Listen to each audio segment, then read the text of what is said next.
की जरूरत नहीं है। यहाँ नया सूर्योदय हो चुका है।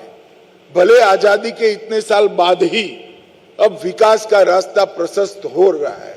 यहाँ के आदिवासी युवा और महिला विश्वास के साथ आगे बढ़े। भारत सरकार और छत्तीसगढ़ सरकार आपके साथ है। कंधे से कंधा मिलाकर आपके जीवन में उजियारा लाने के लिए दोनों सरकारें कटिबद्ध है।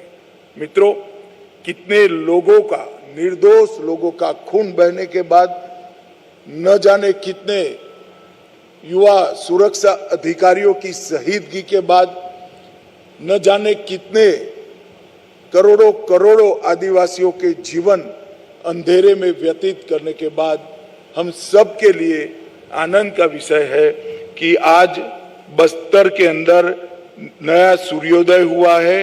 वो विकास का सूर्योदय हुआ है और इसको लॉजिकल एंड तक ले जाने के लिए मैं मीडिया के मित्रों का भी सहयोग मांगता हूं। मित्रों, आज नक्सल प्रभावित क्षेत्र जो था बस्तर, वो विकसित क्षेत्र बनने जा रहा है। तब बस्तर की जनता को भी मैं आगाह करना चाहता हूं कि यही लोग जो माओवादी विचार सरणी से प्रेरित होकर बंदूक लेकर हमारे बस्तर को बर्बाद किए, वो भेष बदल कर आएंगे, बात बदल कर आएंगे, नाम बदल कर आएंगे। किसी के बहकावे में मत आना।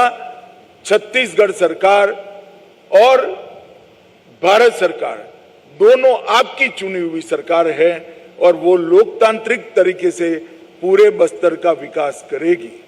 बहकावे के लिए जो आते हैं उनके साथ अगर आप बस्तर की जनता बात करनी चाहती है तो उनसे हिसाब मांगना कि हमारे 50 साल के नुकसान का पहले आप हमें हिसाब दीजिए, इसको भरपाई करिए, फिर बात करिए।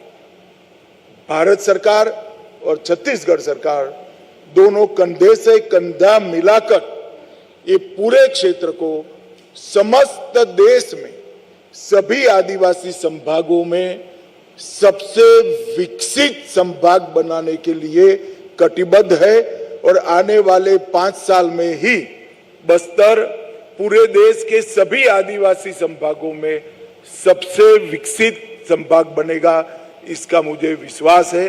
इस मौके पर मैं फिर से एक बार, कई बार मैं बोल चुका हूं मगर फिर से कहना चाहता हूं कि ये नक्सल मुक्त भारत का संपूर्ण यश जिन्होंने अपना सर्वोच्च बलिदान इस लड़ाई में दिया, वो सुरक्षा बलों के जवान और उनके परिजनों को जाता है। वो सुरक्षा बलों के जवानों को जाता है जिन्होंने नितांत यातनाएं उठाकर इस अभियान को चलाया, लड़ाई लड़ी और यहाँ के ट्राइबल क्षेत्र को नक्सल मुक्त करने में अपना योगदान दिया।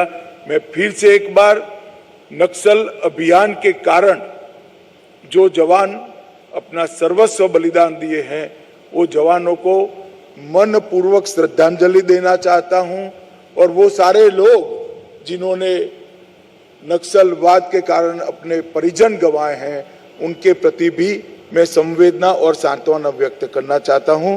धन्यवाद।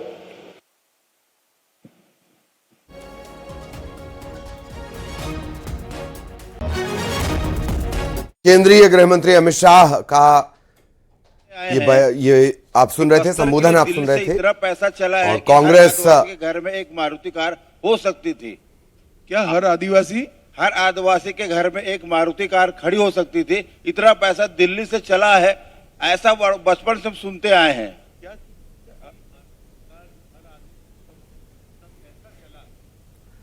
मैं ये कहना चाहता हूं, नहीं, ऐसा नहीं है।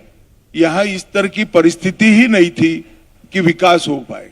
अब रोड बन गया, अस्पताल बन गया, मोबाइल टावर आ गए, गांव में पानी पहुंचने लगा है, स्कूल पहुंचने लगा है और स्किलिंग भी हो रहा है, तो समृद्धि अपने आप आएगी। सरकार मारुति गाड़ी नहीं भेज सकती, सरकार व्यक्ति को इसके योग्य बना सकती है जो अपनी मारुति खरीद पाए, वो हम सुनिश्चित करेंगे।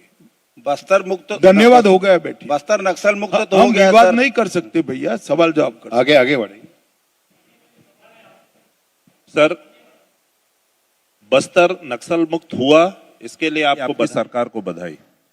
आपने बस्तर को सर्वश्रेष्ठ बस्तर बनाने की दिशा में जो 2030 का जो विजन दिया है, उस विजन के तहत कल माननीय मुख्यमंत्री 31 का 5 साल, हम 26 में है, 31 में होगा। ठीक है, नहीं, कल माननीय मुख्यमंत्री जी ने एक बात कही कि बस्तर में औद्योगिकरण नहीं होगा, कृषि आधारित विकास हम करेंगे।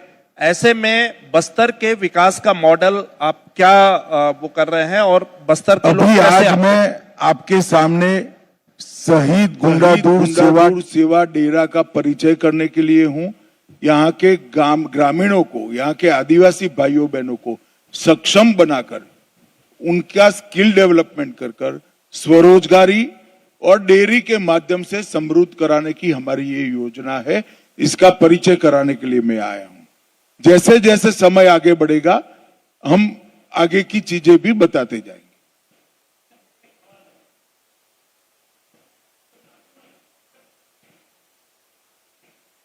भाई माइक दे दो वहां।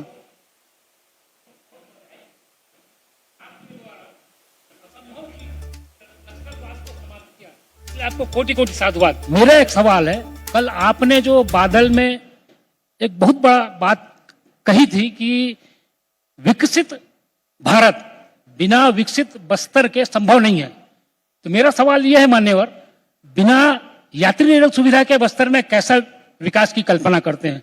क्योंकि हम बस्तरवासी आज आजाद भारत के पहले या बाद से अभी तक रायपुर ट्रेल में नहीं चल पा रहे हैं। इस संबंध में आप क्या कहना चाहेंगे और भारत सरकार क्या प्रयास करेगी? देखिए एक ऐसे क्षेत्र के विकास की कार्य योजना बनाने के लिए हम आगे बढ़े हैं जो बाकी के देश के हिस्सों से लगभग 30-40 साल विकास की रेस में पिछड़ गया है। यहां अभी हम सभी ग्रामीणों को सशक्तिकरण करेंगे, इंफ्रास्ट्रक्चर भी खड़ा करने का काम साइमल्टेनियसली हमने शुरू कर दिया है।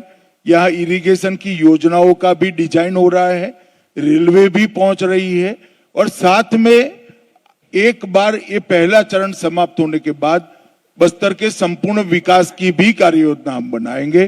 परंतु मैं इतना सुनिश्चित करना चाहता हूं कि बस्तर का हर नागरिक की अभी जो एवरेज आय है उसको कम से कम हम 5 साल में 6 गुना करने का काम करेंगे। इसमें कोई संशय रखने की जरूरत नहीं और इसका वैज्ञानिक आयोजन हमारे साथ उपलब्ध है। सर नमस्कार, मेरा नाम नरेश है। सर मैं जानना चाहता हूं, सर आपने एक मॉडल बताया कि सहकारिता के माध्यम से ये समृद्धि पहुंचेगी गांव तक, एक भैंस और एक गाय और अन्य चीजें की जाएंगी वन उत्पाद से संबंधित।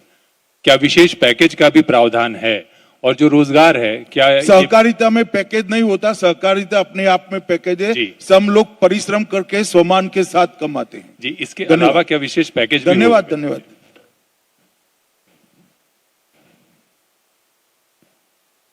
सर नमस्कार। बस्तर नक्सल मुक्त हो गया है, लेकिन बस्तर में एक अफवाह तेजी से फैल रही है कि अब जल जंगल जमीन भी खत्म हो जाएगा। आदिवासियों को क्या मैसेज देना चाहेंगे? आदिवासियों को क्या मैसेज देना चाहेंगे? मैंने यही कहा, मैं बस्तर वासियों को फिर से कहना चाहता हूं कि जिन्होंने 50 साल तक बस्तर को बंदूक के साये में रखा, वो भेष बदलकर, नाम बदलकर, बात बदलकर आए तो भरोसा मत करना। आपकी चुनी हुई तहसील पंचायत, आपकी चुनी हुई जिला पंचायत, आपकी चुनी हुई राज्य सरकार और आपकी चुनी हुई भारत सरकार का भरोसा करना, वो ही बस्तर को विकसित कर सकते हैं। जो उकसाने आते हैं उनको एक बात जरूर कहना चाहिए कि 2 साल जरा बस्तर में रह जाओ, दिल्ली में जाए बगैर, तभी जाकर यहां पर सच अर्थ में विकास का सवेरा होगा। सर मैं अंकित मिश्रा हूं। अभी जो नक्सलियों ने जो पुनर्वास किया है, आने वाले समय में इनको लेकर के क्या तैयारियां हैं कि दोबारा जो है वो फिर से नक्सलवाद के रास्ते पे न जाए, इनको भरोसे में लिया जा सके? देखिए, पुनर्वास किए हुए सारे नक्सली भाइयों बहनों के लिए भारत सरकार ने 20 करोड़ रुपया खर्च कर एक सेंटर बनाया है, जहां अभी उनका स्किलिंग भी हो रहा है। जो निरक्षर है उनकी पढ़ाई लिखाई भी हो रही है, साइकोलॉजिकल मैपिंग होकर एक नया विश्वास बढ़ने का साइकोलॉजिकल ट्रीटमेंट भी हम उनको दे रहे हैं, और आने वाले समय में वो अपने परिवार के साथ सम्मान के साथ रहे, इस प्रकार की पूरी ट्रेनिंग करने की व्यवस्था छत्तीसगढ़ सरकार और भारत सरकार ने की है। एक बहुत बड़ा प्रोजेक्ट है, और मैं मानता हूं कि जिनको स्कूल से नक्सली उठा गए और वो नक्सलवादी बने, इसका कोई दोष नहीं है, वो तो विक्टिम थे। जिन्होंने हथियार डाल दिए उनको पूरा अधिकार है सिस्टम के अंदर पुनः प्रस्तापित होकर सम्मान के साथ जीने का।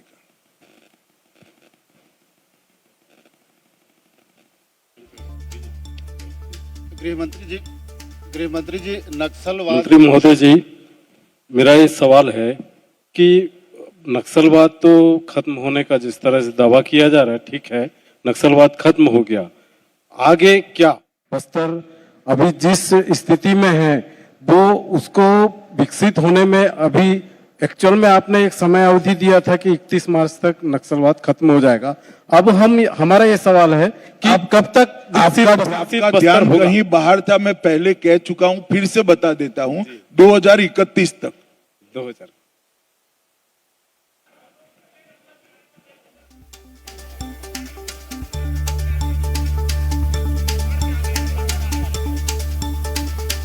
सर, आपने कहा कि बस्तर नंबर 1, जरा नजदीक रखिए। आपने कहा कि बस्तर नंबर 1 संभाग बनेगा आदिवासी क्षेत्र में, तो हम किस संभाग को देश के पीछे करके आगे बढ़ेंगे, उसके बारे में थोड़ा पूछा था। कौन सा संभाग है जिसको हम हटा? अभी तो भारत सरकार ने एक बहुत अच्छे सोच विचार के साथ एक योजना बनाई है। कल सभी नक्सल प्रभावित क्षेत्रों के राज्य के अधिकारियों की भी यहां पर मीटिंग थी। इसमें कार्य योजना का डिटेल प्लानिंग सभी राज्य सरकारों के साथ शेयर भी किया गया है। गृह सचिव ने स्वयं एक प्रेजेंटेशन देकर ये कार्य योजना सबके सामने रखी है। अभी बस्तर का जहां तक सवाल है, शहीद वीर गुंडादुर सेवा डेरा से हम शुरुआत करेंगे, और विकास के लिए जो कुछ भी जरूरी है वो सभी चीजें एक के बाद एक इसके अंदर जोड़ते जाएंगे। अभी सबसे बड़ी जरूरियात है लोगों को सरकार की सारी योजनाओं का लाभ मिले, 100% सैचुरेशन तक पहुंचे, स्किलिंग हो, कोऑपरेटिव के माध्यम से उनकी आय को बढ़ाया जाए, और फिर संपूर्ण विकास की दिशा में भी हम आगे बढ़ेंगे। सर, आपने कहा बस्तर बदल रहा है, बस्तर के युवाओं के भविष्य के लिए केंद्र सरकार का सबसे बड़ा विजन क्या रहेगा सर? अब मैं किस तरह से आपको समझाऊं वो मालूम नहीं पड़ा, शायद मेरे समझाने में ही क्षति होगी। अभी मैंने जो कहा है वो ही केंद्र सरकार की कार्य योजना है। Sir, this is Rajneesh from ANI। Sir, जैसे कल आपने बोला था कि यहाँ पे एम्प्लॉयमेंट जनरेशन के लिए ओपनिंग की जाएंगी, लोगों को एम्प्लॉयमेंट ओपनिंग की जाएंगी कि लोगों को अगर प्रॉपर एजुकेशन मिलने के बाद अगर वो अप्लाई करते हैं तो उनको कुछ छूट मिलेगा एम्प्लॉयमेंट में यहाँ पे, तो उसके लिए क्या रणनीति बनाई गई है, और खास तौर पे स्पोर्ट्स फैसिलिटीज किस तरह से यहाँ पे डेवलप की जाएंगी? देखिए, अब मुझे लगता है कि सवाल समाप्त हो गए, एक ही सवाल घूम कर सब पूछ रहे हैं। अभी स्किलिंग के माध्यम से स्वरोजगार, एजुकेशन के माध्यम से सरकार में नौकरियां, एजुकेशन के माध्यम से प्राइवेट नौकरी में के लिए उसको लायक बनाना, और स्किलिंग के माध्यम से ही प्राइवेट नौकरी के लिए उसको लायक बनाना, और कोऑपरेटिव के माध्यम से किसान और महिला दोनों को रोजगारी के साथ जोड़ना।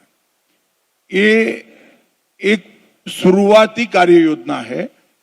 पहला चरण समाप्त होने के तुरंत बाद हम आगे का रोड मैप लेकर भी आएंगे। चलिए, आप सभी का बहुत बहुत धन्यवाद। पहले तो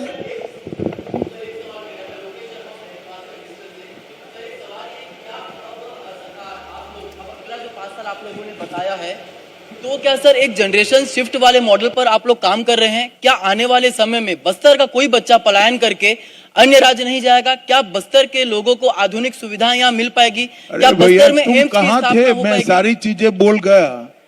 महोदय, चलो आ गई फोटो आपकी। महोदय पहले तो साधुवाद, धन्यवाद। चलिए, बहुत जो बहुत अभूतपूर्व धन्यवाद। आपने किया है। एक ही सवाल था सर आपसे कि माओवादी जब यहाँ आए थे तो उन्होंने जो विरोध किया यहाँ पर बस्तर में जंगल और जमीन का जो विरोध किया, और सबसे पहली जो विरोध उन्होंने बोधघाट परियोजना को लेकर किया था।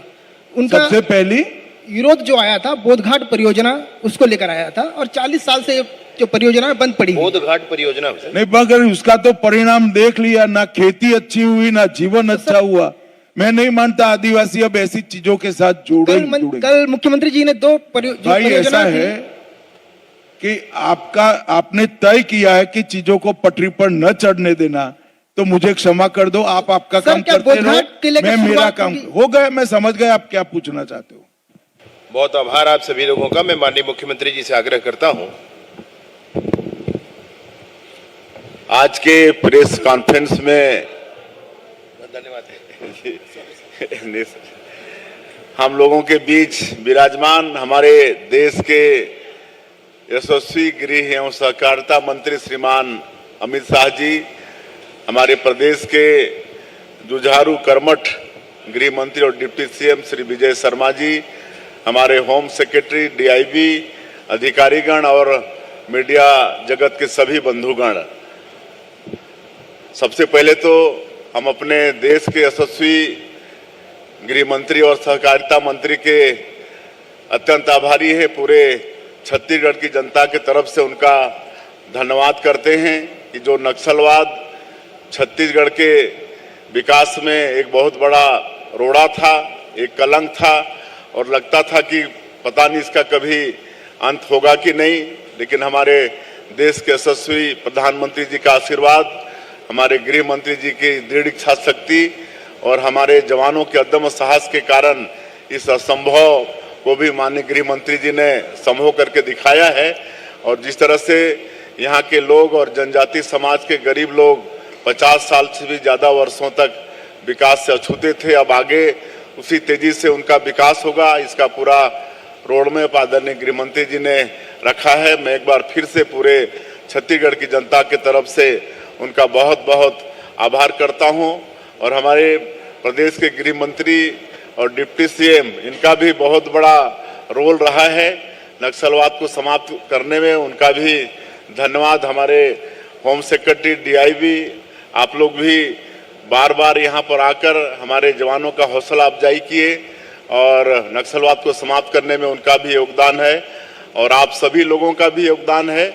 और आगे भी अपेक्षा है कि आज जो हमारे देश के यशस्वी गृह मंत्री जी ने जो आगे बस्तर के विकास के लिए रोड में रखा है, उसको पूरे देश के सामने अपने माध्यम से रखेंगे।